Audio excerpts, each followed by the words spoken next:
we don't use the internet, only the devil will use the internet.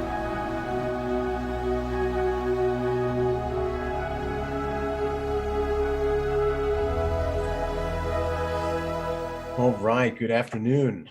This week, I have the pleasure of being joined by author Rachel Wilson, also known as BasedHomeschoolMom. Rachel is the author of Occult Feminism, The Secret History of Women's Liberation, as well as a number of articles that you can find on her Substack website, rwilson.substack.com. Rachel, thank you so much for joining me. Oh, you're welcome. I'm very happy to be here. Oh, excellent. I'm very happy to have you. This book was fascinating. Before we get into it, I would love to just have you, for my audience, just do a little bit of a background of yourself. Who are you, what you're all about, and how did you get to the point where you wanted to write a book about all of the crazy spiritual aspects of feminism? Because I've read a number of the more political side of the feminist issue that we have in our society these days, but looking at it from the religious and spiritual angle makes it so much. It's so much fuller of a overview that we're getting now. So I would love for you to go into that.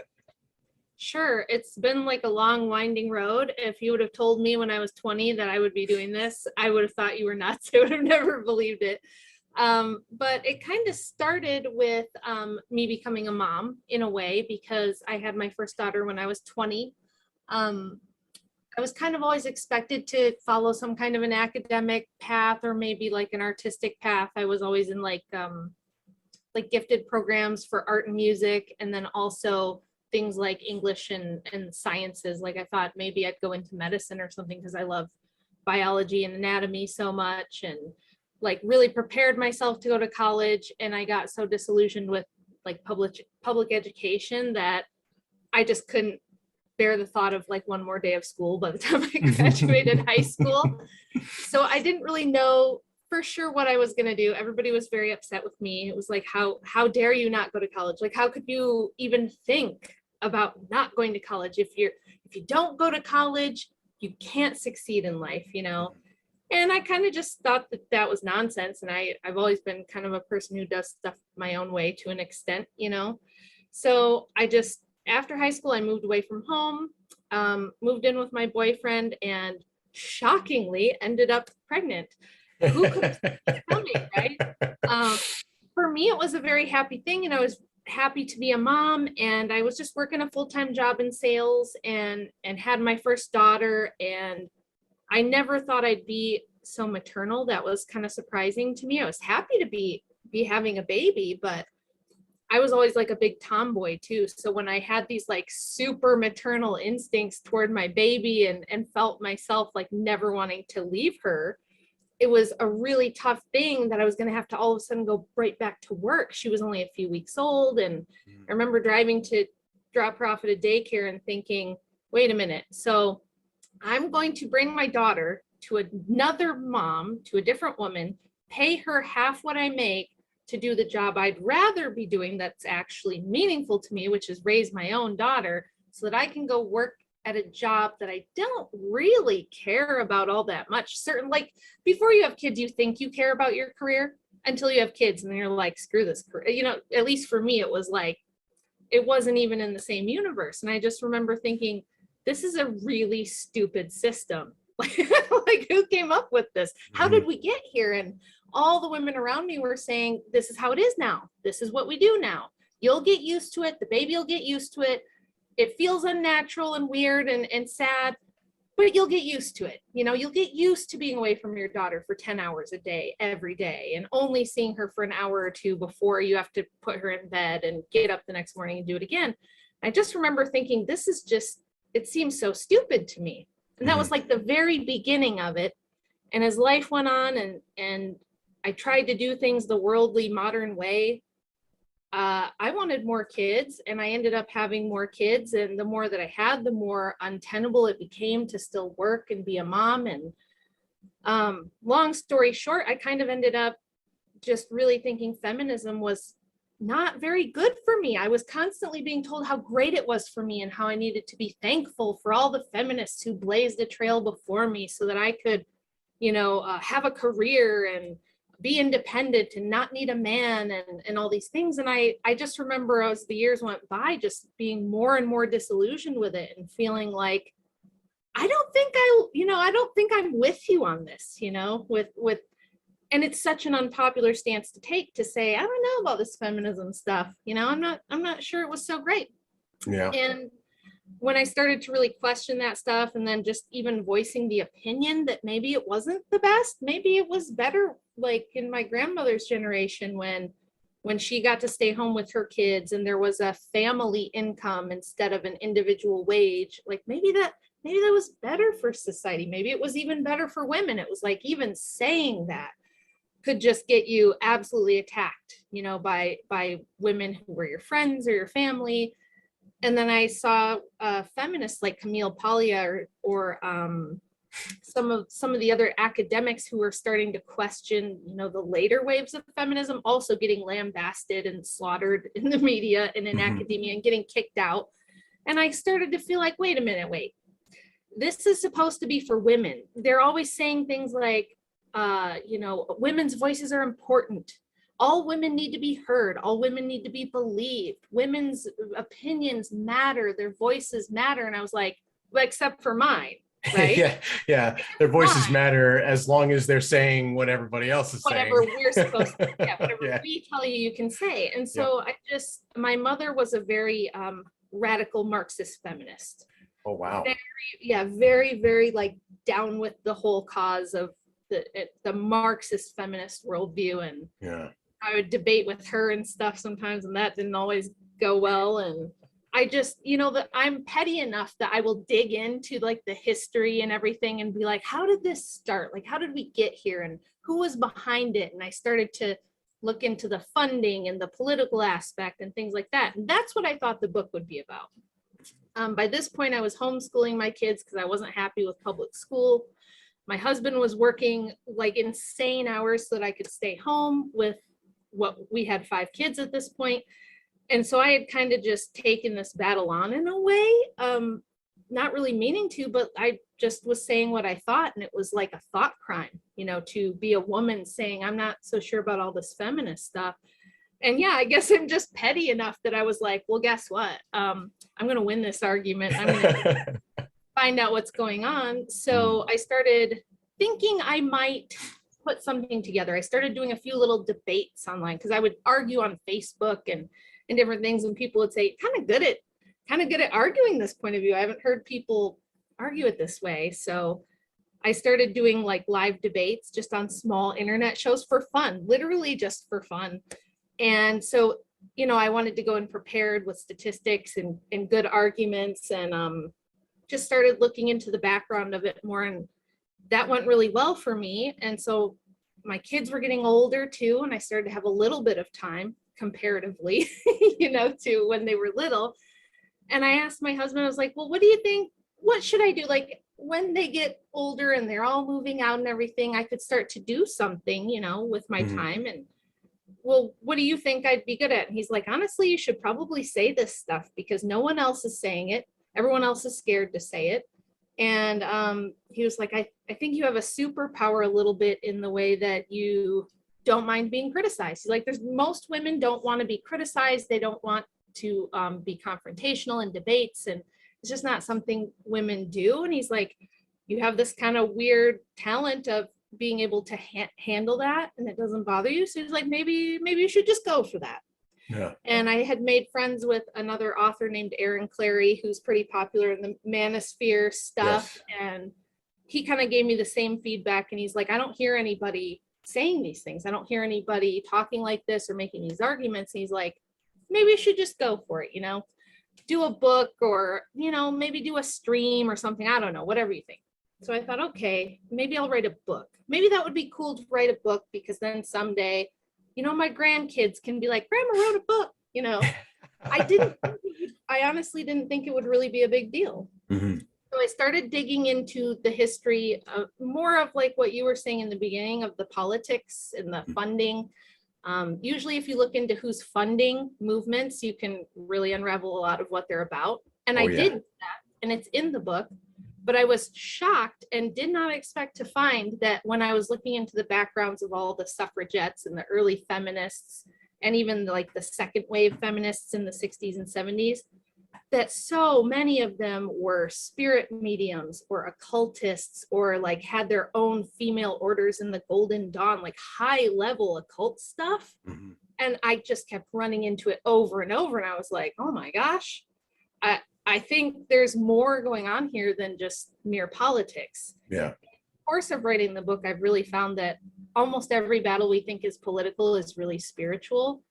And so it really became more about that. I do go over the politics and the funding and stuff like that in the book, but really the ideology itself is fundamentally very like Luciferian, very anti-Christian, and very occultist. It's a movement for spiritual power more than it even is for political power, which is why even after women got the vote and things like that, I mean, it never stopped, right? They're still going.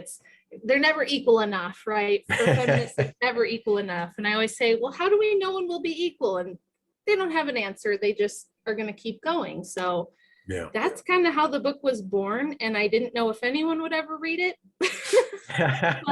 but it's done pretty well. I'm actually really surprised. So thank God for that. Glory to God for that. Yeah, absolutely. Amen. Yeah, you know, that last little bit you said there where you're talking about equality, like when are we equal enough? And I have never experienced a feminist in my life who would not show her cards ultimately saying women are better than men. Mhm. Like, you know, I've never experienced in practical life a feminist a girl who just wanted to be some type of equal. They always wanted to be superior in some way. And that definitely got me scratching my head a long time ago before I started moving into trying to figure out what all this was about. But yeah, it is a Luciferian inversion of the order, and it is about female supremacy. It's fascinating. Yes, and that's why the very first chapter of the book starts out with like the ancient world and goddess worship, and you know, a lot of the modern day occult religions have their origins in ancient Egypt and Samaria and things like that, where temple worship with temple prostitutes and goddess worship and things like that were what they did. They would have, you know, the full moon orgies in order to make sure there was no paternity that you could really determine, things like that. And it's those, people think I'm exaggerating, or that no, it can't be that, you know, these Hillary Clinton and you know, Kamala Harris, and it's just a political thing. They just want to wear the pantsuit and they want to be Secretary of State, or they want to be the first president. And it's like, no, the true ideological roots of it go back to much more than just that. Mhm. That's a way for them to get there, but ultimately it's very anti-Christian, because it's a rebellion against the whole idea of God the Father. That's why you see in a lot of the pop culture and stuff now, like Beyonce or Ariana Grande singing songs about, you know, God being a woman, or calling themselves a goddess, or referring to their alter ego that they are on stage performing. They'll name her and act like it's a separate spirit. It's like, even if these people don't think they are openly practicing occultists, the ideas and the concepts are. So it doesn't really matter. It's half a dozen of one, six of the other. But if we actually look back at like the suffragettes, you find that a lot of them were into occult stuff. They were spirit mediums, and they were, you know, trying to channel spirits and things like that. So they were pretty serious about it, some of them. Yes, and they seem to have made it so mainstream now, where, you know, you can't meet somebody who doesn't have an evil eye bracelet or something to do with some Ouija board or a tarot card. Like it's become like almost synonymous with feminism or girl power or this girl female spirituality, pop Yeah. culture stuff. Like it's everywhere. It's unreal. You know, even Yeah. that hand diagram with Yeah. all of the symbols on it and stuff. It's just all over the place. You can't get away from it. Yeah, and I'm 41 years old. It's not like I'm like living life on TikTok or something, but even the limited amount that I'm scrolling through like something like TikTok or Instagram, you can find the most bizarre things, and it's so mainstream. Like there's girls watering their plants with period blood because they think it's their sacred fertility and it can feed the plants, and oh my gosh, it's so amazing. And it's funny because like we have the most basic Starbucks white girls are now super into things like tarot cards or crystal healing, and maybe to them, a lot of them think it's just cute and trendy, or they like the aesthetic. Sure. Mhm. I'm sure that's true, but a lot of them get into it. And whether you take it seriously or not isn't really the point. They do.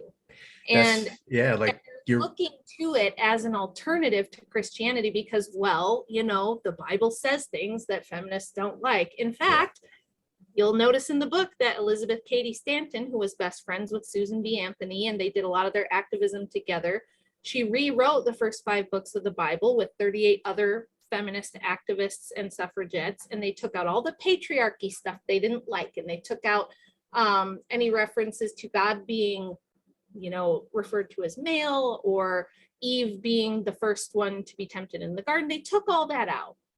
And in the introduction to her book, Elizabeth Cady Stanton says, we have to either reform Christianity to the point that it's unrecognizable or get rid of it altogether.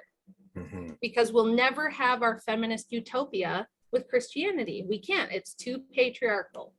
So when girls go off now to college and they get indoctrinated with like the extreme feminism that is so normal and prevalent now, they don't want to go to church. They don't want to go to a traditional Christian church and hear about serving your family and submitting to God and your husband. They want to hear this empowerment message that they've gotten all their lives from everybody from Dora the Explorer to Beyonce to Cardi B to whatever pop star they're watching. Every single actress who gets up to give a speech when they're accepting an award at a Grammy or a Golden Globes or an Emmy, they will give a feminist speech about, how their abortion allowed them to have a career, or how their mother never got to have a career because she grew up in the 50s. Like it's everywhere now. In fact, it's so prevalent, and it's just the mainstream view now that if you were born after 1960, you've been swimming in a sea of feminist propaganda your whole life, and you don't even know it. You don't even recognize it. Just like a fish doesn't know it's in water, we don't know that this is like the ocean of propaganda we've grown up in, even men, which is why people will say, well, why won't the men just stand up and do something about this? They could end it any time. And I'm like, well, we've had 3 generations of single moms, many boys being raised by single moms. Mom kicked dad out and got a divorce and moved in her boyfriends or a string of boyfriends throughout the years. And then they go to kindergarten and they've got a female teacher. They go to junior high and they've got mostly female teachers. High school, they've got mostly female teachers. And then they go to college, and college campuses, I mean, try not being a feminist on any United States college campus. Try getting a degree in almost anything. Maybe some of the STEM stuff you can get away with, not too much of it, but certainly if you're in the humanities, you are going to get whacked upside the head with gender ideology the whole time you're there.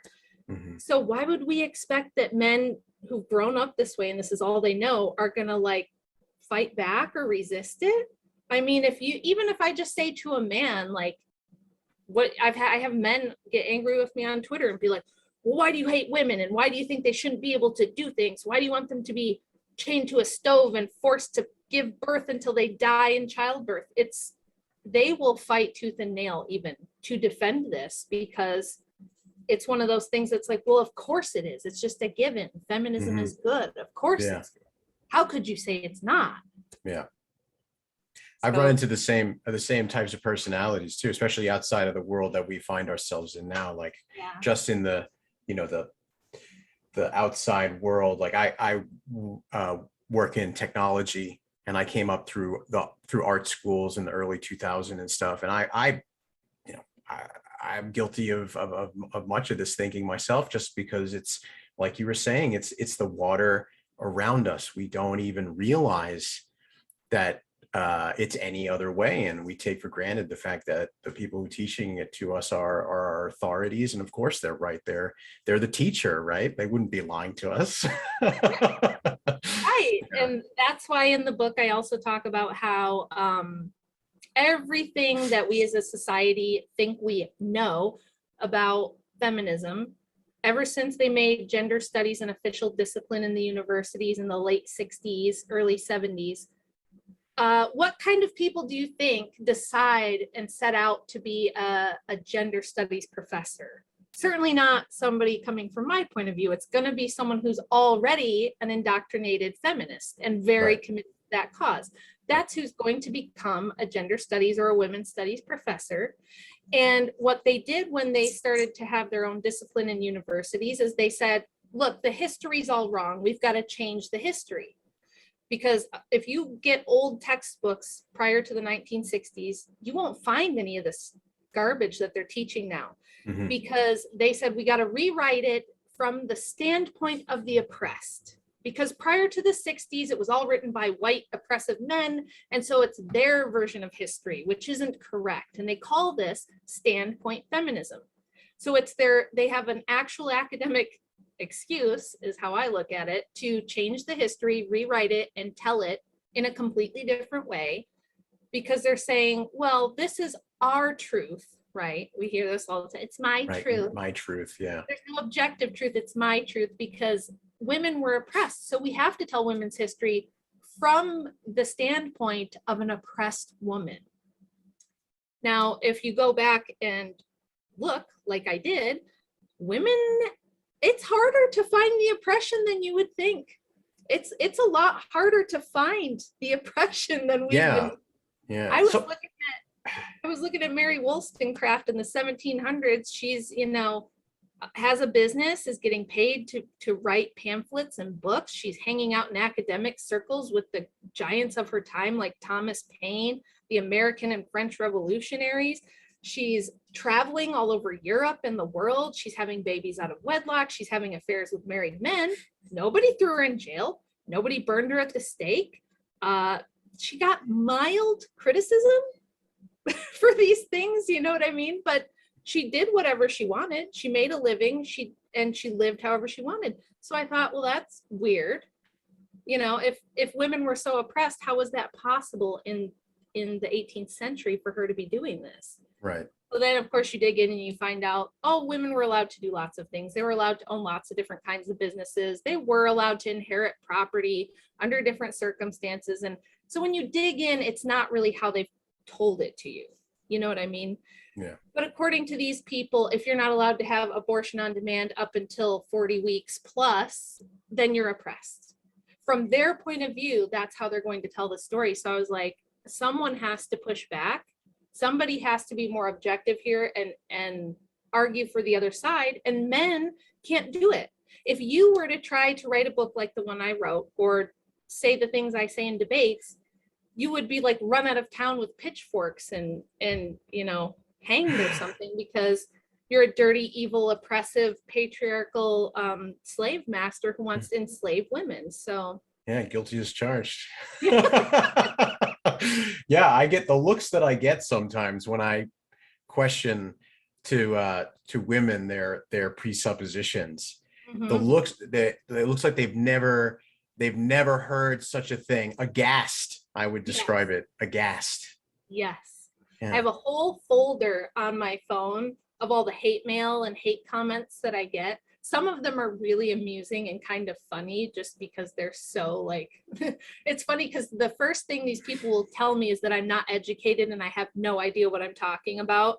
But then you'll read what they're asserting and it's absolutely baseless and completely not true. But they've been educated. So this is the other problem we're facing, is that women have the majority of college debt and earn the majority of college degrees in this country now. So if the average debt that a woman holds is somewhere around $35,000 for college, for a college degree. So do you think that after they've spent 4 years and all of that money to be told what they think is the truth, that they're going to ever give that up? I mean, they're literally invested in this ideology and in this version of the story. Yeah. So I mean, it's a horrible thing to realize, oh my gosh, I'm in debt paying these student loan debts. And I went and invested all this time and energy being told what I thought was true. And it turns out that it's not really all true. And maybe I was kind of sold a fairy tale or some kind of nightmare story that isn't based in reality. It isn't factually correct. And I mean, you can't blame them for not wanting to face that. That's an awful thing to have to realize. And yeah. I do have also a whole nother folder of women who have emailed me or messaged me saying, I read this book and it blew my mind. And I'm like, I cried. I had one girl tell me I cried like 10 times reading this book. And I would think, this can't be right, you know, and she goes over to my footnote and goes to look it up. And sure enough, you find all my sources in the book are the feminists themselves. Yeah. So I don't tell you my version of what they thought. I tell you from their own writings. They were all writers. It was the medium of the time. Yeah. And even now, most feminists are writers. So it's very easy to go to their own books, their own articles, pamphlets, all the stuff that they wrote. And they tell you exactly what they thought and what they believed. And so I source them, I cite them. So women read the book and they're like, this can't be right. And then they go look and it's like, oh my gosh, this is true. Like, why didn't I hear this? Why didn't anyone tell me? How could I not have known this? And it can be like, it's kind of similar to if you go through the red pill phase, you know, when people say they get red pilled and it like kind of blows their mind and rocks their whole worldview. It's very similar to that, but maybe almost worse because so many women base their identity on this ideology. Yeah. I think that you're right about that. I think it is actually worse and probably is even harder for women because I know when I went through that experience myself, I was like 28, 29 at the time. And I think for these types of worldview changing or these types of events that really knock the wind out of you and get you to reevaluate your life or what you believe about life in the world, they tend to not be fun. They're pretty traumatic. They're pretty bad. And I know for me, it certainly was not an enjoyable experience. So I do feel for women, especially the ones who are able to do something like that, because I know how hard it was for me to reevaluate what I thought I believed.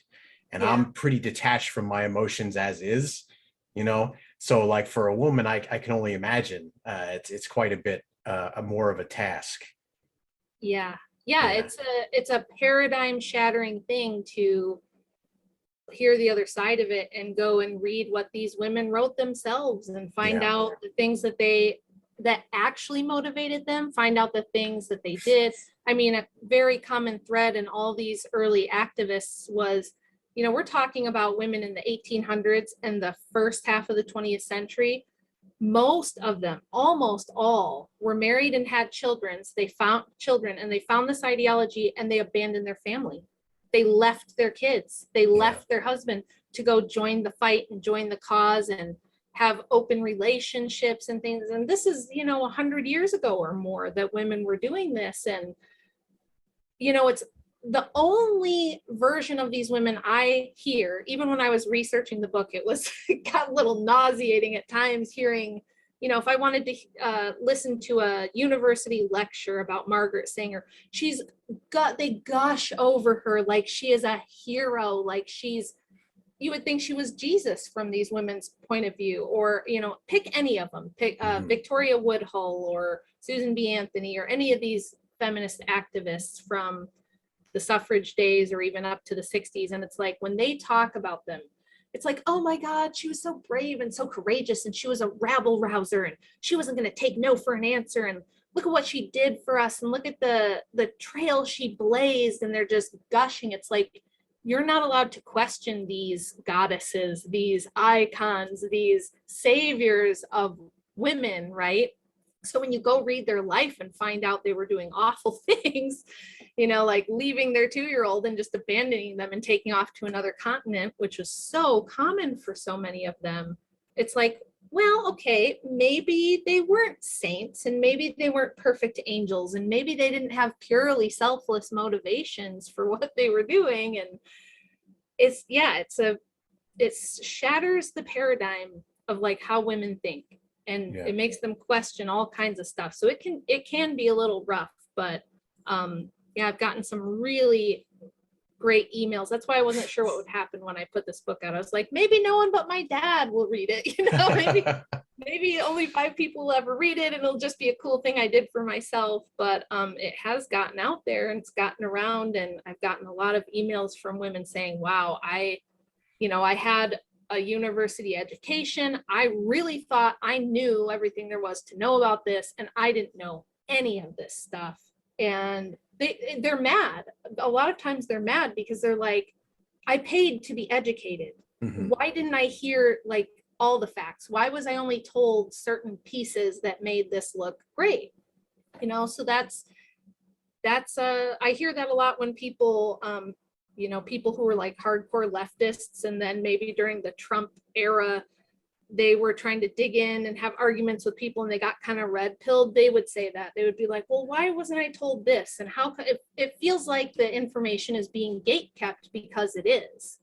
And most people get mad when they find that out, because it's like, well, couldn't you tell me all the information and let me decide for myself? But no, that's not how this went at all. And my favorite quote that I use all the time is one from Simone de Beauvoir, who said that we cannot allow women to have the choice to stay home and raise children, because if we allow that choice, too many of them will choose it.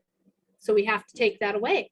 Yeah. And she was totally right. And that's when I get pushback saying, well, you're not going to be able to change all this. One book's not going to change it. And you doing this stuff isn't going to change anything. And it's like, well, I mean, they changed it from what it used to be, right? And they know that if we tell women, hey, there's nothing wrong with being just a mom, right? Being just a mom. I mean, like, even just saying that is so messed up, because like, if it wasn't for my mom being just a mom, I never would have gotten fed, who would have educated me and my siblings, who would have made sure things were running at the house? Certainly not my dad. My dad was never, he was working. My dad was working like 3 jobs to make sure that we could live. And if my mom wasn't being just a mom, like, you would have been 4 kids starving, being latchkey. Who knows what could have happened, right? And that is how most kids are raised now. I mean, it's terrible. My kids' friends, that's the common experience. It's like, I'll make them a homemade breakfast if they come stay overnight, and they look at it like, what is this? Where's my Pop-Tart? You know what I mean? Like, bacon and eggs and hash browns and all this stuff. Like, is it a holiday? Like, what's going on there? It's just expected now. Like I said, this is just the normal thing. It's like, mom's got to go to work, so you go to daycare and you go to school, and then once you're old enough to be a latchkey kid, then that's what you are. So and there's no one who grew up in my generation, even in the 80s, but even worse in the 90s or the early 2000s, if somebody said, hey, little girl, what do you want to be when you grow up? And she said, a mom, that's not an acceptable answer. And I want to change that. I want my daughters and their daughters and their daughters to feel perfectly comfortable if somebody says, what do you want to be when you grow up? And they say, well, I want to be a mother. For the person to be like, oh, that's great, little Susie, but that's not what you would get now. If you went to a public school and teacher asked you what you want to be and you said a mom, they'd be like, no. What do you want to do with your life? Right? As though that's not a thing you do with your life. Right. As in shaping the lives of your children and like guiding them, giving them wisdom, giving them nourishment and education and all these things. Like, that's not a noble thing to do with your life. That's crazy. Yeah. And there's a lot of people right now in the United States. We've got a little bit of an identity crisis going on. It's like, well, what is American culture, and what does it mean to be American? and all these things. And it's like, well, why should it be surprising that nobody knows what that is anymore? Who do you think passes down language, culture, religion, values? It was Exactly. mothers. It's Yes. always been mothers. And mothers don't do that anymore. We send them to state institutions. We send them to daycares, daycare centers. Many of them are government subsidized and government run. And so it's not particularly, we shouldn't be surprised that what used to be American culture is kind of fading into nothingness and disappearing when we don't have parents who are actually being the ones to pass those things down anymore. And that's something I think people need to think a lot more about. Yeah, absolutely. Especially for people who are trying to have a family or something, or trying to have relationships that work out. You know, I know so many women who are hitting like the magic number, you know, like the 30, you know, that magical number. Then they're like, well, why don't I have a husband and a family and these things? Like, look what I have. I have a great job and I'm educated. And it's just like, when I try to be very, you know, I love people, like I love people, I love women, I want to help out, but you can't tell them the truth. You can't be like, well, you know, my dear, like the guy that you're trying to get, he doesn't really care about that. In fact, the more you're working late, the less he sees you and the less he's, you know, we love different, like we love different and we want different things. And, you know, I understand that things are not working out for you and I feel bad for you, but you're not going to want to do the things. You're not going to want to do the things that will actually help you to improve your relationships or your ability to keep them going and keep them strong. You know, That's very challenging. It's another thing that I thought about a lot when I was writing this book. I saw there's a pretty viral video by a guy he goes by Better Bachelor on YouTube. And he did this viral video of a woman who was in her 30s. I want to say she was like 32, 33, 34, somewhere in there. And she tried to make a video about, she had like a beauty lifestyle channel, and she tried to make a video about why she was still single. And she could not get through the video. It ended up being like an hour long because she had to keep stopping to cry and wipe her eyes. And she was like, why am I crying? Why am I crying? And she was talking about how painful it is to get to that age. And she was, you know, I would say the typical hot chick, right? Clearly very attractive. Probably when she was 20 years old, she could get anyone and anything she wanted with her looks. And now she's in her 30s and she still looked good. Like, she wasn't bad looking, she wasn't overweight, nothing like that. But she was like, why am I not getting the high status guys anymore? How come the only guys who are interested in me are like divorced and already have kids, or they're much older, or they're really young and they're into the cougar thing and I'm not into that? Like, why? I thought I could have fun in my 20s, play the field, go on the trips, go out to the fancy dinners, get spoiled and you know, kind of just play the field. And then when I was ready in my mid 30s, that I could just pick from, you know, the top tier of guys I'm used to getting and settle down. And she was heartbroken that was not happening for her, and she could not figure out why. And it's very easy for some people to watch a video like that and laugh, but honestly, it's tragic. It's very sad, because all she was doing is doing things the way that society and maybe her single mom or whatever told her to do them. And women do get a lot of attention when they're young. I tell my girls, I say, there is nobody more powerful on this planet than a hot 20-year-old woman. You will never have that level of power ever again that you have when you're 20 and you're a hot chick, right? You can get anything you want, and you grow up, like your foundational years as a hot girl are spent being catered to. Nobody will tell you if you're annoying. Nobody will tell you if you're stupid. Nobody will tell you the truth about yourself, because all the men want to sleep with you, and all the women want to either be like you or maybe get some of your leftovers, or some of the guys that are hanging out with the guys you're dating or something. And it's too much power for a young person like that to have if it's not tempered by something. Now, we used to have it where most women were married and having babies at 20. Yeah. And that humbles you real fast. Let me tell you, as somebody that had my first baby at 20, it's not about you anymore. You don't get the luxury of spending 3 hours to do your hair and makeup every day, or going and having spa days, or making life all about yourself. It is suddenly like you're getting up in the middle of the night, whether you want to or not, and you are staying up with sick babies, whether you want to or not, if they have a cold or anything like that. It brings you right back down to earth, and it balances that power that very young, fertile, very attractive women have. We took that away. So now 20-year-old hot chicks, I mean, they have the world at their feet. If in my book, I mentioned the fact that Kylie Jenner is the top earning pop star or celebrity in the world. Mm-hmm. More than Kanye West, more than famous sports guys, more than all the men. She makes more money than anyone. And for what? Nobody could tell you. She's not brilliant. She's not talented. She's not intelligent. She just is hot, and it's all plastic surgery. It's all makeup. If you look at pictures of her before all that, she did not look like that. Mm. So she's got more power and influence than almost anyone on earth right now. For what? Because she's hot, because of this image, right? And that's going to destroy you.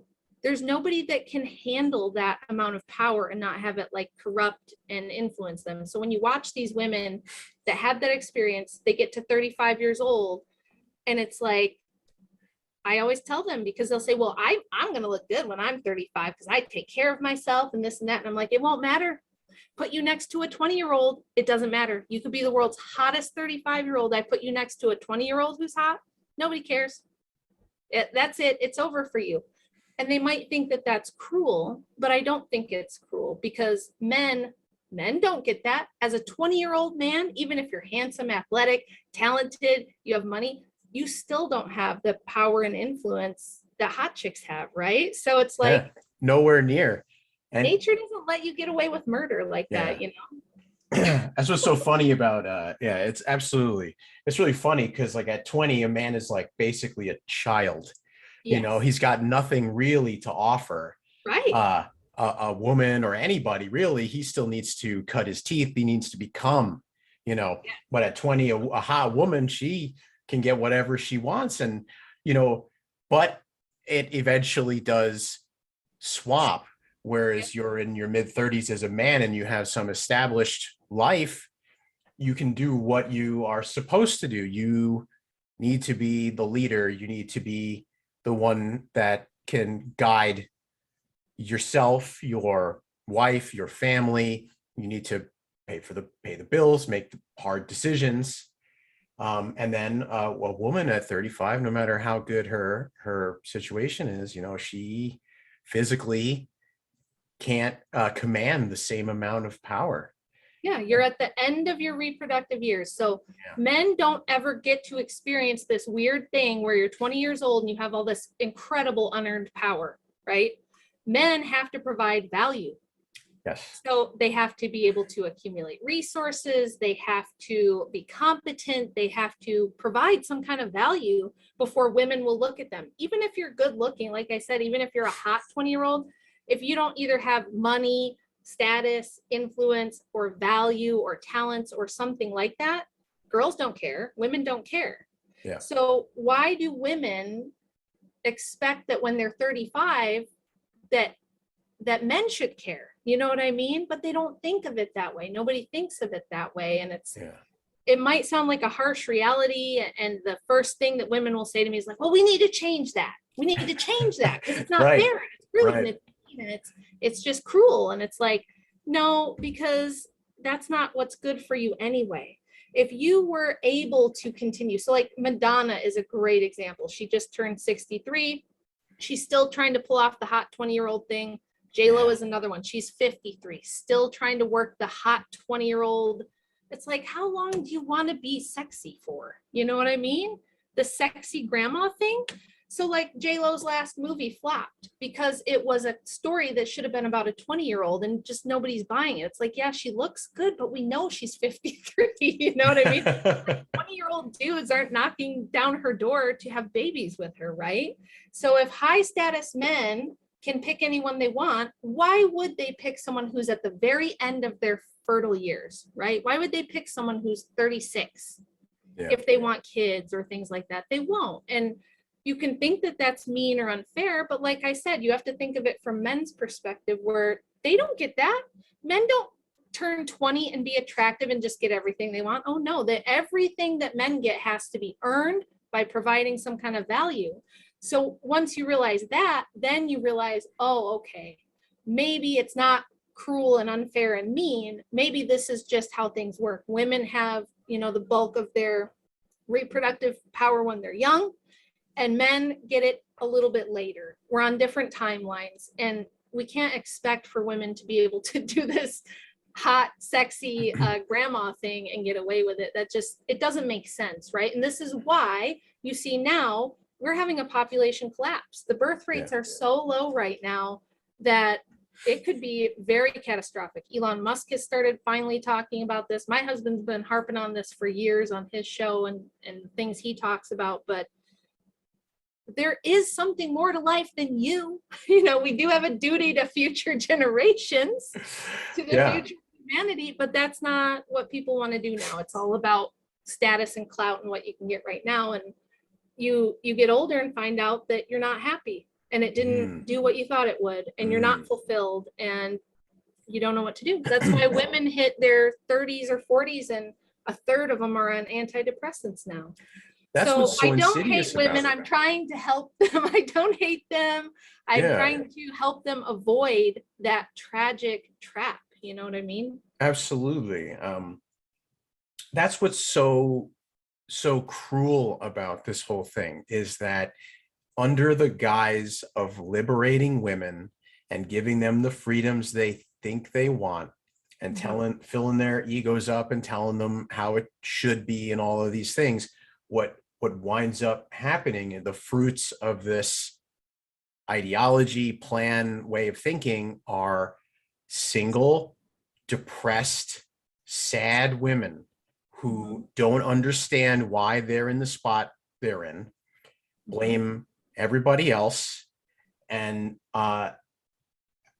are just lost and don't know why they're unhappy. They're on drugs. They have a bunch of cats. I mean, I have cats. I love cats, but there's a limit. There's a limit to the how many you have, right? Yeah. It's so insidious. And then one of the chapters in your book, talked about the sexual revolution, where, like you were saying, women would be married off pretty young, and then they would have to have a child, and then now they have to worry about that child. It's not about themselves anymore. They have to mature and realize life is about more important things than necessarily themselves all the time. And I think that once we uncoupled that, it all went astray. I know in my own personal life, I've dated a number of feminists, and it wasn't until recently that I've started to understand why all of the relationships I've had so much strife in them. Why there was, it was never about equality, or it was never about a two-way street in the relationship. It was always like lip service, and then actually you're wrong, and your men are wrong, women are going to do it better, and I'm just going to do what I want. And then ultimately these things play out, and it just destroys whatever situation you have. You can't invest in somebody long term if they don't listen to your counsel, and then they wind up not listening to you, and something explodes, and it's like, well, don't look at me. I told you not to do that, and you did it anyway. Right, but if you even say that, so this is what we've done to women. We've made them think, and we've trained them to think that any criticism, feedback, anything like that, even if it's very constructive, well-meaning, true criticism, that's abuse. That's abuse, and you're just trying to own me, or you're trying to dominate me. You're trying to control me because you didn't affirm whatever it was that I already thought, or whatever. So it's like this thing where it makes women incapable of introspection, incapable of looking at what's going on in their life and critically thinking about it and going, okay, this isn't working. Like I had a moment like that. Don't think I'm immune to this, anybody listening, because in my early 20s, I was really stupid too. Like, but I mean, it's like everybody, right? I was just being a normal woman, right? And I remember being in the shower one day, and it was like my husband, who I'm married to now, my first two I had with my high school sweetheart that did not work out, wasn't my choice, but ultimately it was a lot of things I did that led to that. And I remember things weren't going well with my husband now. We had been together a couple years, and I remember being in the shower thinking, okay, starting to see a pattern here. You know, I really wanted a happy family because I didn't have that growing up. My parents got divorced. They had a really contentious, awful divorce. It wasn't good for me and my sister growing up. I didn't want that for my kids. And I thought, well, why am I failing? I don't want to repeat those mistakes. I want a happy, like harmonious family life. I want to be married to the same person till I'm old. I want that security and that love and that good relationship. And why can't I have it? I thought the same thing every woman thinks, which is, well, I'm smart and I'm cool and I'm doing everything right, and he should appreciate me. And why doesn't he want to do whatever it takes to keep me, and blah, blah, blah. And I remember having like an aha moment in the shower going, oh, I think it's me. It can't be the same pattern happening. It can't be the same issues always coming up and it not be me, right? I'm the common denominator here.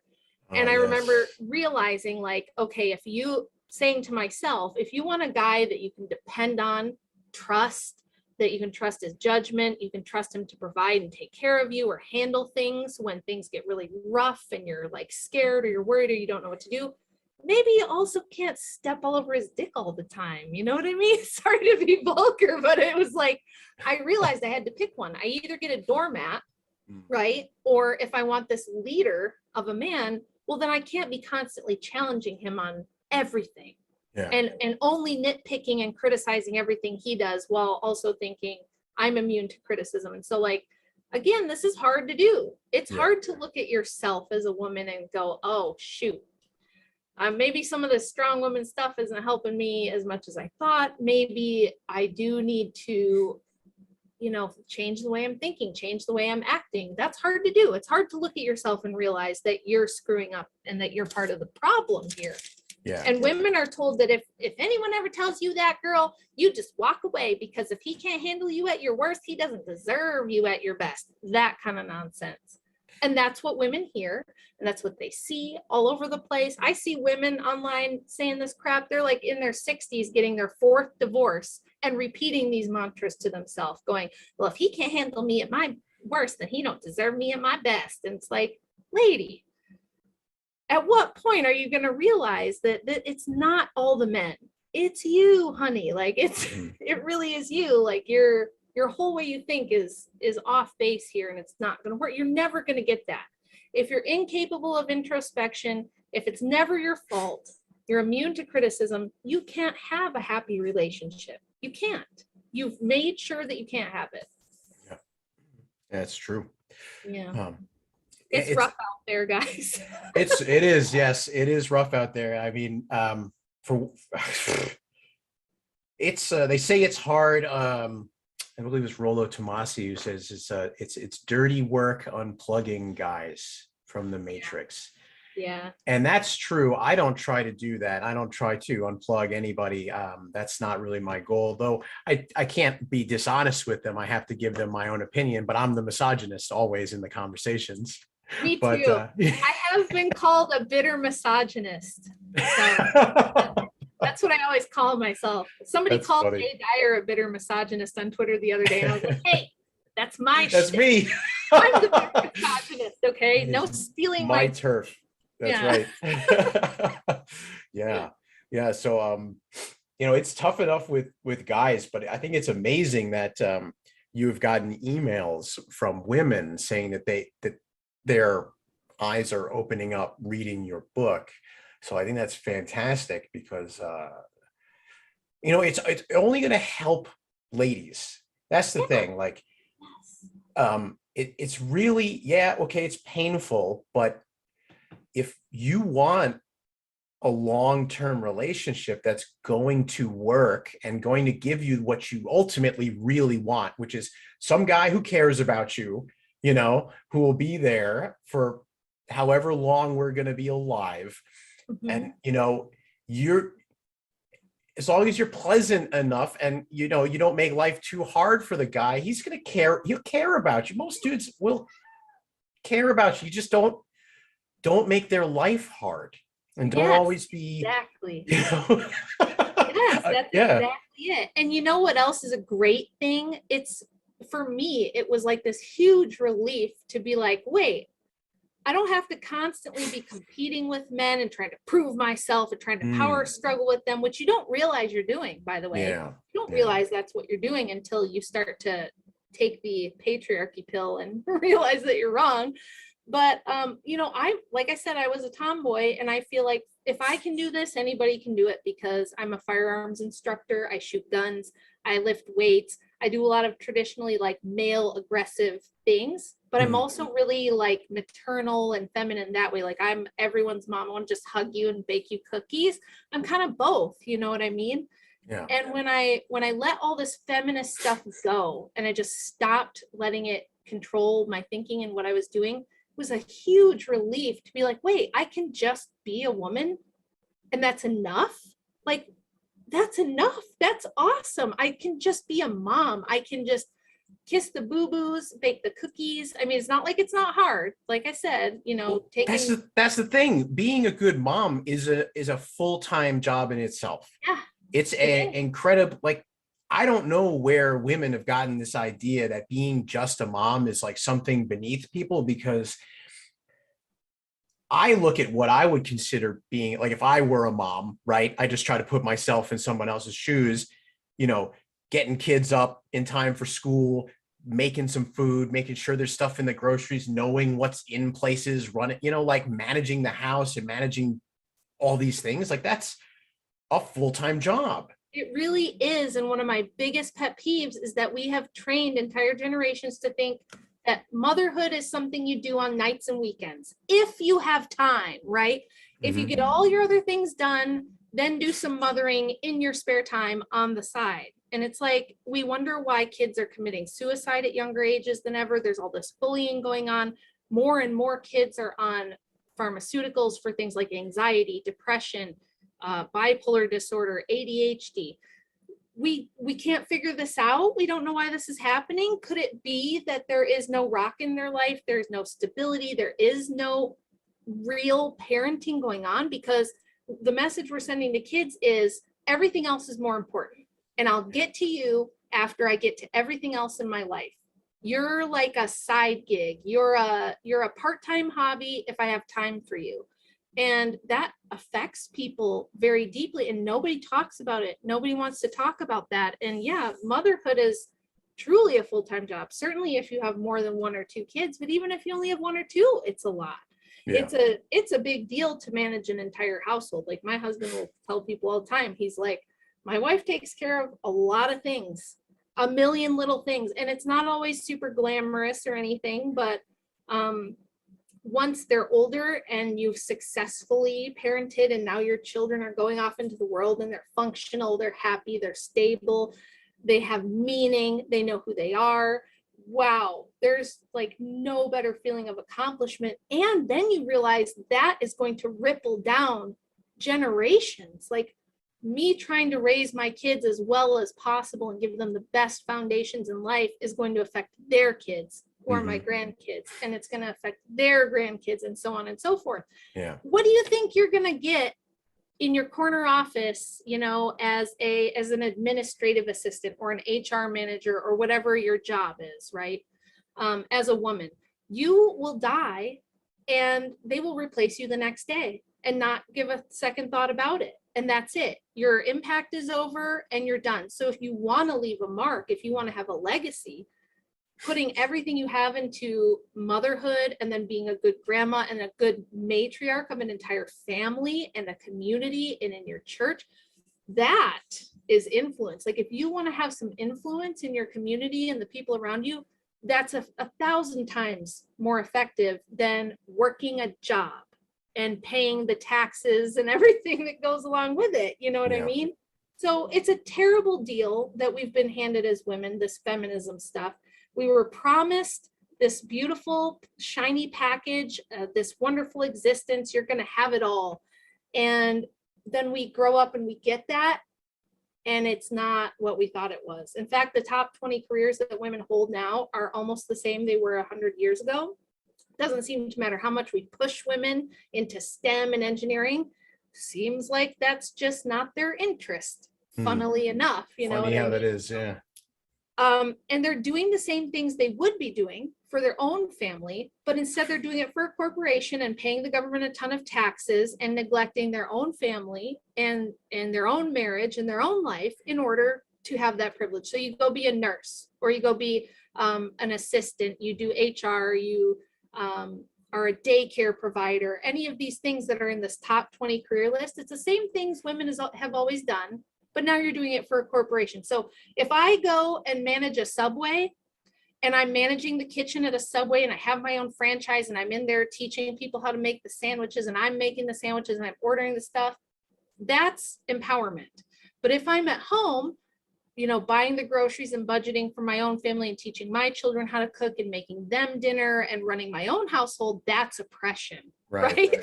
So, and I explain that to people all the time, and sometimes a little light bulb will go off. You'll see like their face go, oh yeah, it kind of is, you know?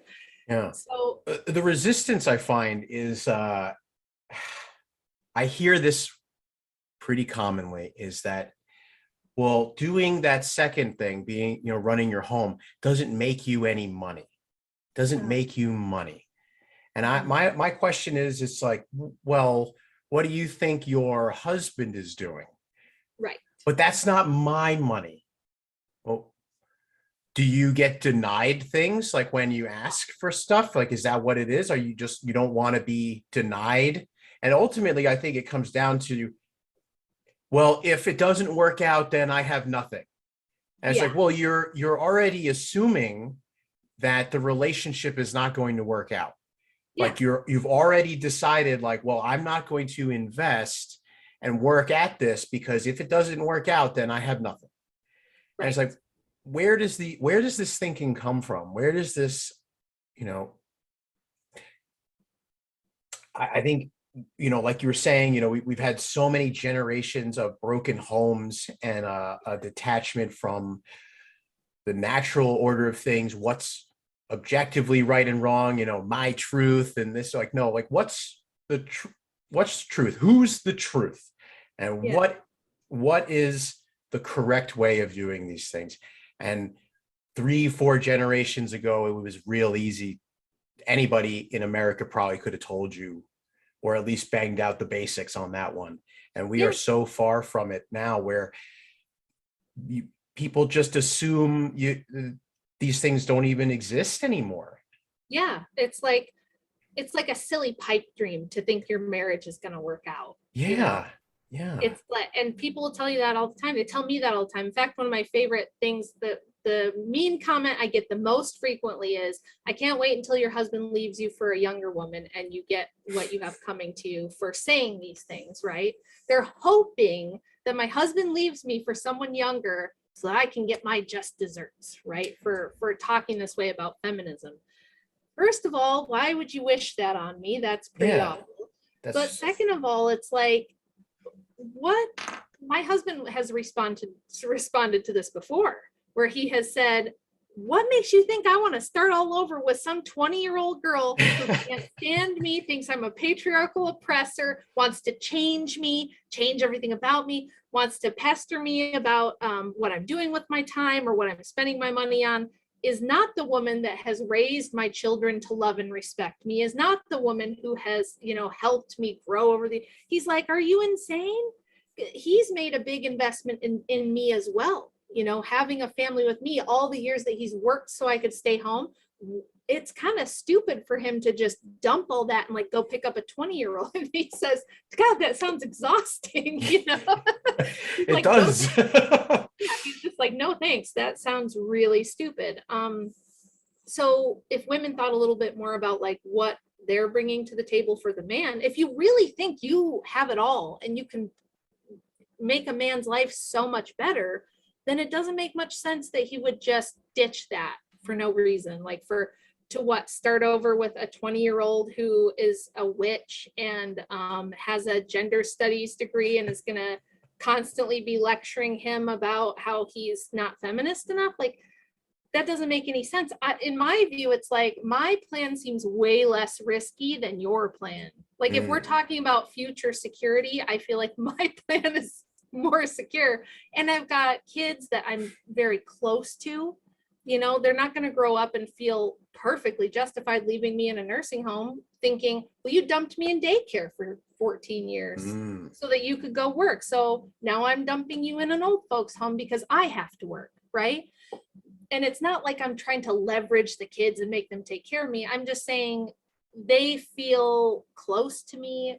Our family is very tight. Like when the pandemic started and everybody got locked down, we had a ball. Like we didn't have this experience that other families had of like, oh no, now we're stuck together and it's terrible. We were like, this is awesome. We played video games and board games. We like just hung around and talked. We baked stuff together. We went on walks. We went on hikes because we're out in the country and we could do that.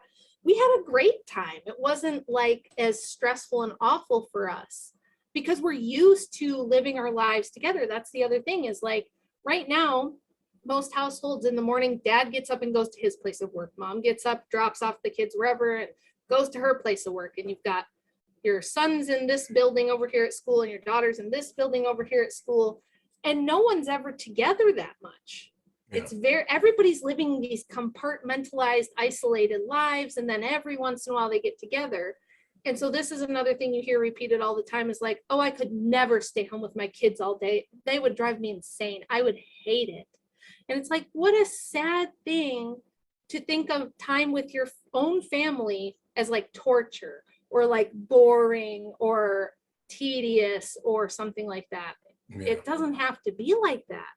These are all attitudes that are the result of propaganda. In the book, I talk a little bit about Margaret Sanger and how much she falsified and faked things. She has entire books that were basically bullshit, to be perfectly honest, portraying motherhood and family life as drudgery and slavery and oppression, and it was horrible, and oh, who wants to stay home with kids all day? It's awful. Don't you want to go off and join the socialists and talk about the struggle for freedom and liberty? Don't you want to talk about the struggle? Don't you want to be a political activist? That's exciting. That's sexy. You don't want to stay home with kids. Who would want that? You know, so it's very much a manufactured, propagandized attitude that isn't really naturally there. Yeah. Margaret Sanger, she was the one who was so wrapped up in Planned Parenthood, wasn't she? Yep. Yeah. She founded it. She's the one that pushed for birth control and abortion and all of that stuff. Writing the chapter on her was hard for me. I got very upset. I got angry. I got sad. I even had nightmares. Some of the stuff that was going on with what she was involved in was so dark and so depressing and so depraved and awful. I mean, the guy she was married to before she kind of got famous and picked out by the elites to be their poster girl for this movement. And when that happened to her, she let her husband take the fall for her on a bunch of legal stuff. She got in trouble for doing things that were illegal at the time, activist related stuff. She took off and went to Europe for a year, left her kids, put them in a boarding home. Her husband went to jail on her behalf. He was thinking he could win her back and showed up in her stead and got arrested and thrown in jail. One of her children died alone in a boarding hospital because she wouldn't come back. She didn't want to go to jail. She was off in Europe with all of the European intellectuals like H.G. Wells and Havelock Ellis and all the same circle of people, you know, having affairs with all of them, partying, traveling, having a great time. And it's like your husband's in jail and your child dies in a boarding school so that you could do this. And then she would falsify letters from women saying that, you know, like they had 17 kids by the time they were 30 and they were dying and a lot of that. Like I used to believe that stuff. And what I found out in my research, I had to do a ton of digging, but I found that you can't find these letters. She has a whole book that was supposed to be letters from women about the horrors of childbirth and motherhood and how they were just dying in childbirth en masse, and they were suffering and they were poor. And it was like, oh, I can barely feed the 13 kids I have. And I don't know how I keep getting pregnant, and doctors won't help me. And we're starving. You have to help us. And she said she got over 2,000 letters from women of this nature. Now, if you go to the Margaret Sanger Papers Project, they have almost everything about her. She kept all her documents. She kept all her journals. They have letters from her to colleagues. They've got every scrap of her life. I'm like, where's these 2,000 letters? Do you know how many they have on file at the Sanger Project? 5. I said, what happened to the other 2,000 letters? Well, we think that they were lost to time. And she might have sent some of them to the doctors at abortion clinics to, like, you know, cheer them up when they were feeling sad about all the infanticide. And so they were just lost to time. We just don't really have them. And I was like, yeah, that sounds like BS to me. And then it's been discovered since then that a lot of things they said getting Planned Parenthood started were falsified. Like, there are people who have come forward and said, no, we lied about that. That was all lies and propaganda and it wasn't true. So if you're interested in that, I do talk about that more in the book, but these people were willing to do whatever and say whatever to get this stuff through. And what they did to their own families in the meantime was like heartbreaking. So no, I don't look at these people as heroes. I don't look at them as role models. I don't want to emulate their life. I don't want to be like her. The end of her life wasn't super fantastic, and a lot of these women did not have great endings to their lives. And it's really, again, it's really sad and tragic. And I think that we've been sold a Faustian deal with the feminism stuff. So, you know, you mentioned earlier the Better Bachelor Gentleman, Joker, I believe his name is, and Aaron Clary. I followed those guys for a few years, and it's like red meat, you know, to like see the 30-something-year-old feminist crying on TikTok, and it's very easy to kind of like, shocking, you know, it's easy to make those comments and everything, but it is really tragic to watch so many people live out these lies. You know, even from my own perspective, there are plenty of women in my past that I could look up and be like, you know, and laugh. But I don't want to do that, because at some point in my life, like, I cared about that person, right? You know, at some point in my life, I was like, okay, well, maybe I can line this one up and it'll work out.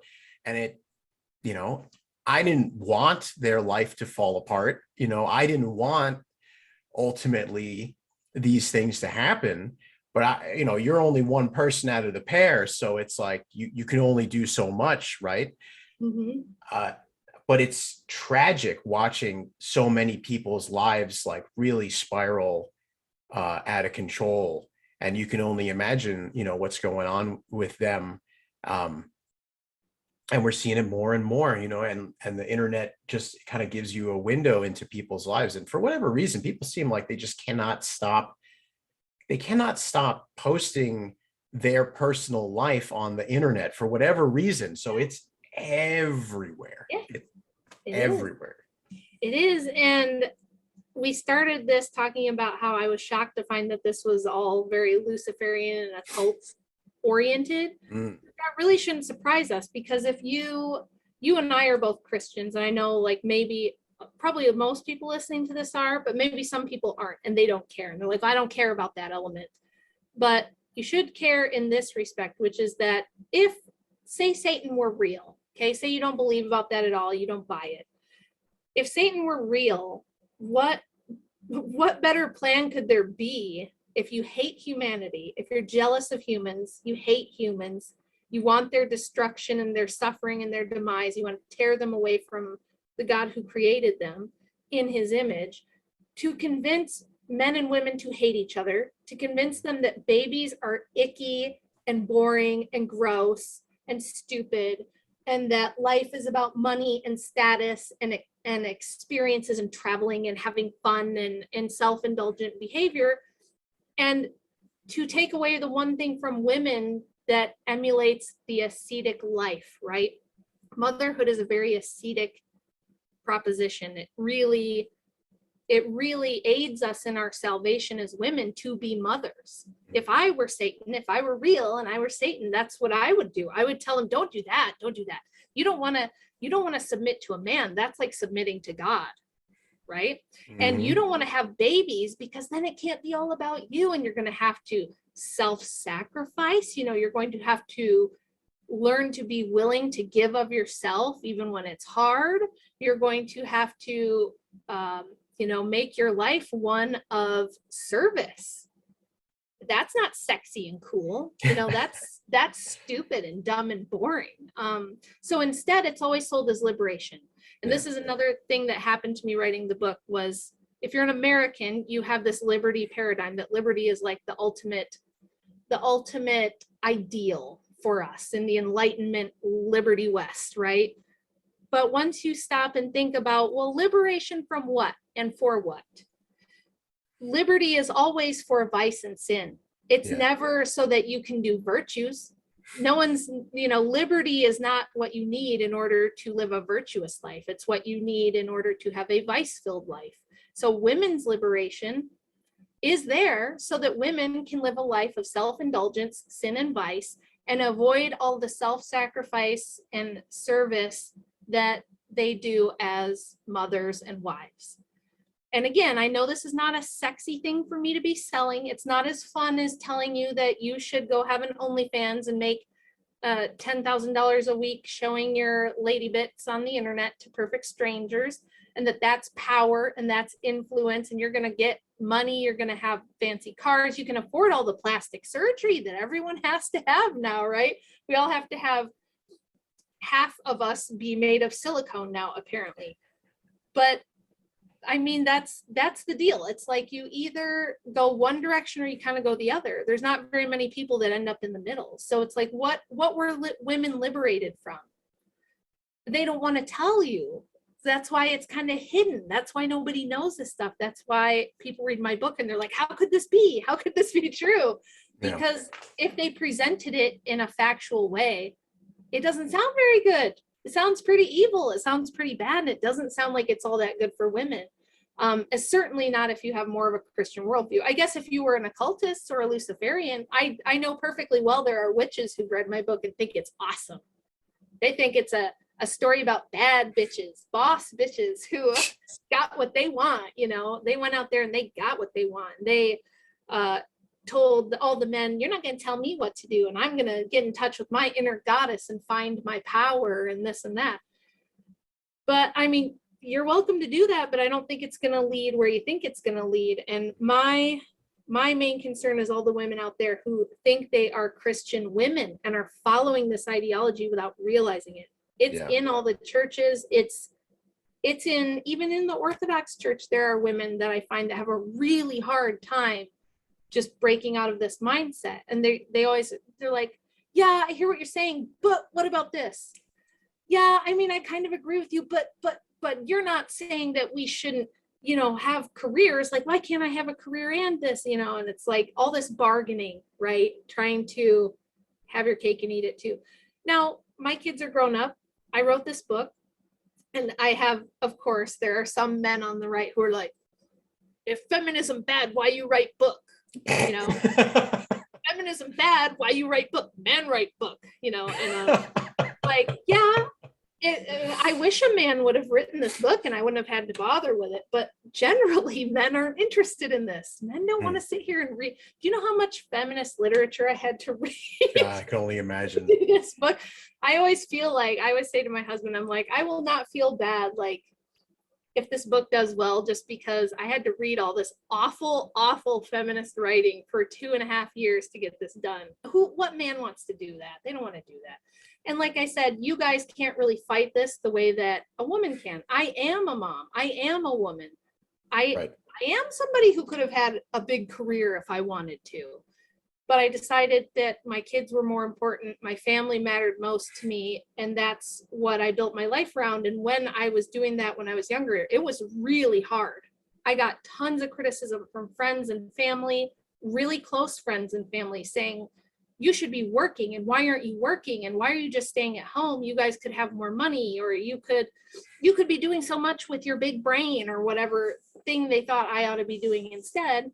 And there were a lot of moments when things weren't going so good that I would think, are they right? Did I screw up? Am I stupid? Maybe I'm not, maxing out my potential, whatever the hell that means. And it's like, there will come a time where your kids will grow up and they will move out, and then you can do things like this, right? Then there's a whole second half of life that you have to pursue other things and do other things. So you kind of can have it all, just not at the same time. And don't do it backwards. I tell women this all the time, don't do it backwards. Don't go to college, build a career, and wait until you're 35 to decide to do the family thing. If anything, you should do it the other way around. Get married when you're younger, have kids when you're younger, because that's a young woman's game. Let me tell you, it's easier having a baby at 20 than it is at 32. Oh, I can only imagine. So do that when you're younger, and then you can slowly be kind of, orienting yourself slowly more towards whatever it is you want to do when your kids are grown up. And that will be there for you in 20 years from now, when you're mostly done. You're never totally done being a mom, but you know what I mean? When you're an empty nester. Yeah. I have a friend who went to college while she was raising her kids, and it took her 10 years, but she got a master's in early childhood education. Her oldest one is about to graduate, and she's got a lovely little career waiting for her, working with special needs kids and being an educator, because that's what she wanted to do. Wonderful for her, right? She got to be home with her kids, have her family. Now she's moving into a different phase of life where she can do this other stuff. Perfect. It's not that you can't do that. I'm not saying you can't ever leave the house and you have to have on your burqa. You know what I mean? It's like, you can do other things, but don't throw family and marriage out the window for those things. Yeah, I've seen it happen firsthand. My mom had us basically one after the other when she was in her early mid 20s. She had graduated. Basically the timeline was she graduated college. My dad married her. She had 4 kids, and then kind of worked part-time on a small business while we were growing up. And then as we all, one after the other, kind of left home to do our own things, she expanded her business. And now she sends she conscripts some of the family to do aspects of her business for a little extra money on their own careers and stuff. And we see her all the time, and it seems beautiful. I'm so fortunate, to be honest with you. Like, I had an incredible mom. And I took that for granted because I didn't realize that so many people weren't like my mom, And I think if you have a good mom, like, it's dangerous for a guy to assume that you're going to run into a lot of people who can put their life together like that. But I think in general, like, assuming that people have it together these days is a dangerous assumption, and one should not just take that for granted. It's pretty tough. Well, you mentioned that you're Christian. And I'm guessing, I know that you're Orthodox, but I'm guessing you didn't really grow up Christian if your mom was like a hardcore Marxist socialist. Yeah, it was rough because my parents, they didn't plan me. I was like a surprise. Yeah, me too. Cheers. Yeah. They weren't really planning on staying together. And then once I was born, my dad was like, I don't want anybody else raising my daughter. Like, he saw me and he said that was it, Yeah. So they were like, well, I guess we should get married, and didn't go so great. My dad comes from like a more conservative Christian background, and my mom, her family was like very nominal, kind of non-practicing Catholics. And she was never like really Christian. She kind of dabbled and tried a little bit at certain points, but ultimately she was very interested in things like witchcraft and feminism, and there was always books on our coffee table about witchcraft and witch trials and things like that. And she was like a very kind of a bitter person. Her life has been very defined by looking at other people and going, well, why does she have that and I don't? Or why isn't that me? I should be the person that's, getting the promotion or being praised for my intellect. My mother's very smart, very high IQ, very smart woman, but very prone to vices. She struggled really badly all her life with alcoholism and is not winning the battle. But so it would always end up really volatile with her and my dad trying to work it out, and they ended up getting a divorce. And when that happened, it like kind of shattered my dad, because he didn't really want it. He thought they could like make it work. And my mom had an affair and left, and it like crushed his soul kind of, and I know. He left the church for a while because the church he was in didn't give him the support he was looking for. So he kind of left the faith for a while. I was very lucky because I had friends who were still going to church, and they would bring me. So I've never gone through like an atheist phase or a phase of not believing. I didn't go to church like I should have in my early 20s. I had this Calvinist idea that it didn't really matter too much if I went to church because I was already saved and could do whatever anyway. Yeah. Which now I'm looking back like facepalm, But I was just like, I prayed every night. I read my Bible all the time, but I didn't go to church after high school. I was very involved in church in junior high and high school. After that, I kind of got worldly and did my own thing for a while until, stuff started not going well for me. And I needed to go back to those foundations. And my current husband now is Christian and always has been as well. So when we met, I think we strengthened each other's faith a lot. But we still couldn't find a church we liked. He was not into the Protestant churches. I could never get him to go. There's just things about it that he was just like, ugh, I just can't do it, And I started looking for churches. I found an okay one that I liked with cool people and everything. It was more traditional, more conservative, like a Bible church. And then the pandemic happened and it closed. So I started praying and asking God to show me how do I worship properly? How do I pray? Like, I want to do this right. I want to be pleasing to you. So show me how to do this. How do I raise my kids in the faith and really reinforce that? Because I didn't feel like I had done good enough at that. You know what I mean? So I started to seriously pray and ask God for this. And I had no idea what I was asking. I didn't know how that was going to change everything about my life. I had never heard of Orthodox Christianity, like most Westerners. I only knew about Catholics and Protestants. I knew I didn't want to go to a mega church. I knew I didn't believe in papal supremacy. So I was kind of like, well, what do I do? And so I started reading some church history and things like that, which started to open my eyes a little bit. So I started talking to different friends online, and somebody was like, well, I'm surprised you haven't heard of Jay Dyer, because you're always talking about a lot of the same conspiracy stuff and everything that he is anyway. Like, why haven't you gotten into him? And I'm like, well, I've never heard of him. So I look him up and I listened to one debate between him and a Protestant, and it was like, by the end of it, I was like, okay, I guess we're Orthodox now. Because it answered all of the things that didn't make sense for me in the Protestant world, the things about the five solas or the things about the soteriology that I was like, I don't know how that makes sense. I have this debate background where I'm very good at poking holes and stuff. So I always just struggled with it. I struggled with evangelizing, and I just wasn't super sure. And I thought, well, maybe I'm not meant to understand it, is kind of what I ended up feeling like. And then I start reading about Orthodoxy, and it's like, wow, this is a whole system that not only makes sense, but is ultra meaningful. It, like, the whole worldview as a whole makes sense. It all fits. It makes the whole Bible continuous and holistic. And it was just like, this is exactly what I was asking for. Like, I've said that before. I had no idea what I was asking, but wow, did God deliver he showed me the true church. I had no idea that the church Christ started still existed today, and that I could go to it. You know what I mean? And then so I'm telling my husband about all this, and he's like, based, It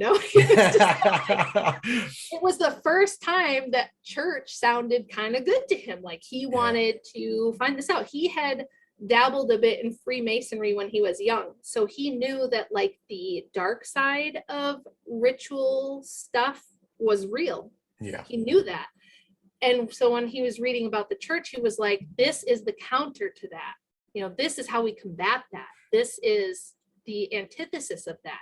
I'm interested, so we started going about a year ago now, and we knew right away it was right for us, and we became catechumens. Now we're on our way to getting baptized and chrismated.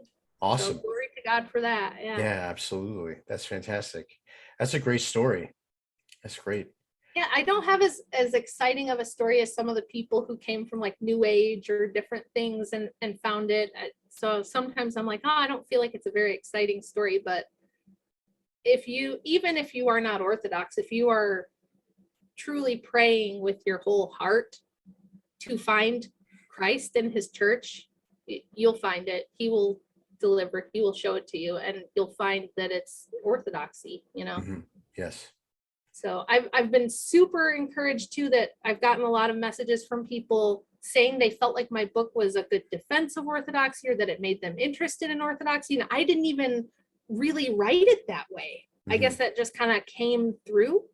So I'm also like really shocked and surprised that people are finding orthodoxy through this book, because I mention it a tiny bit.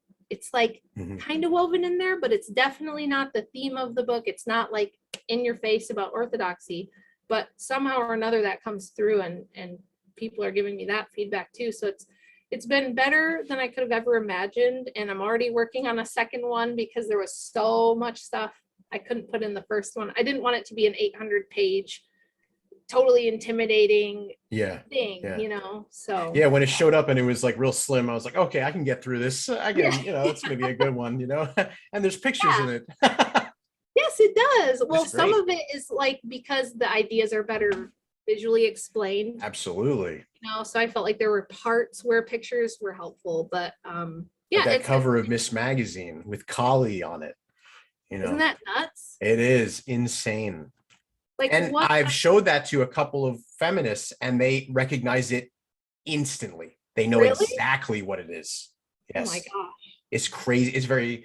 It's actually disheartening, sort of, when that happens, because the result, I would expect it to be like, like, oh, that's gross. Like, why would you want to why would you want that?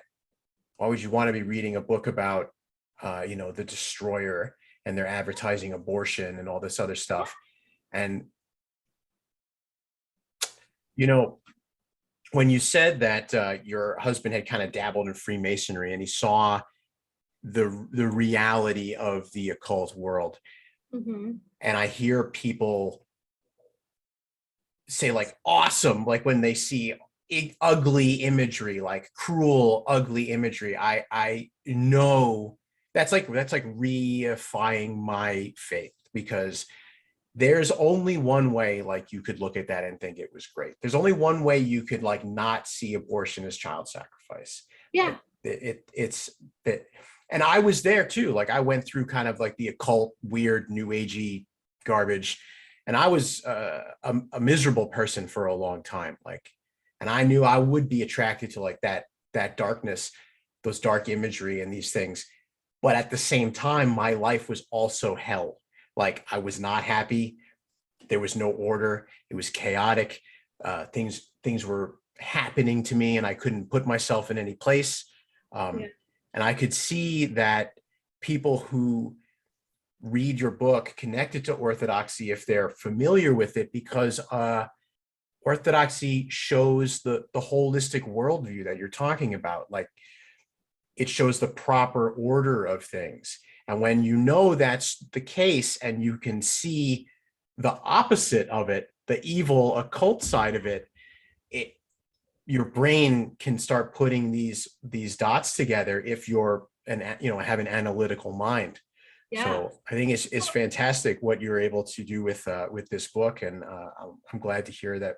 I hope more people reach out and read it, and get much more from it than I could. Like, hopefully women do. Like, that's like, it's one thing for me to read this and be like, well, I knew the commies were bad, and here they are and all of this stuff.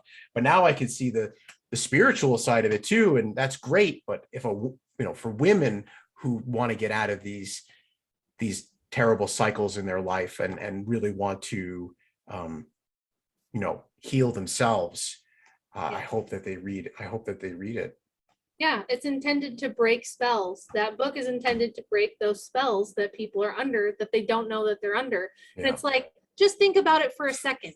You're making a magazine for housewives in the early 70s in America, suburban housewives in the early 70s in America, and your obvious first pick for who you're going to put on the cover is a bloodthirsty man-eating Hindu goddess.